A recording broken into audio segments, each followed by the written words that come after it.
Hi folks, Dr. Ed Beyer. Today we're talking about autoimmune disease, but we're going to talk about one of the most common autoimmune diseases in the United States, and that's against our thyroid. There's two forms of it: Hashimoto's, which usually presents as low thyroid, and Graves' disease, which usually presents with too much thyroid.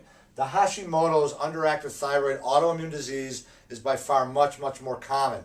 In fact, about 70% of people, mostly females, who have low functioning thyroid have this autoimmune disease and don't even know it. Many of you don't even know it. And you go to your endocrinologist and they're looking at your TSH and your T4 and they're adjusting that, but they don't understand that those markers can fluctuate all over the place if you have this autoimmune disease. Autoimmune disease simply means that your immune system is attacking your own tissue. And our immune systems have one job and one job only, and that is to get out of the body what doesn't belong in the body. Now, there are more things in our environment today than ever that don't belong in our bodies than in the history of humankind. So our immune systems are just nowadays working harder than ever in the history of humankind. And this is the reason why autoimmune disease is skyrocketing. It's too busy fighting off all these toxins and genetically modified foods and things like that. And it starts making mistakes and it starts to attack our own tissue.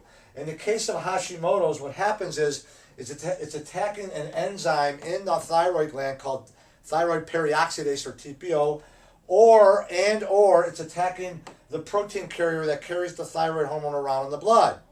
In Graves' disease, it's actually attacking the receptor sites on the thyroid gland for thyroid stimulating hormone. Here's how the thyroid works real quick. The thyroid produces T4 and T3 only when the brain tells it to. And the hormone from the brain is called thyroid stimulating hormone. TSH comes from the pituitary gland, will stimulate the thyroid gland and this enzyme called TPO to make T4 mostly and a little bit of T3. And then this T4 and T3, they jump onto a protein. I call it a taxi cab. All right, thyroid binding globulin. And that protein carries the T4 and a little bit of T3 to the liver, gut, and the kidney, where the inactive form of your thyroid hormone, which is T4, the inactive form gets converted over to T3, which, by the way, is where a lot of you are having problems and you don't know it. Synthroid and levothyroxine is T4. It's not T3. T3 is the active form of the hormone. This conversion is very important. Back to the autoimmunity. In Hashimoto's, this enzyme doesn't work very well because your body is destroying it, your immune system, or it's attacking this protein carrier molecule.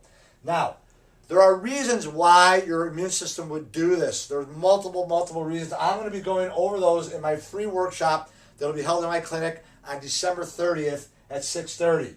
I'll be going over all the reasons why people get autoimmune disease and why they're chronically sick, and more importantly, what can be done from a functional medicine point of view, things that your doctor's not going to discuss.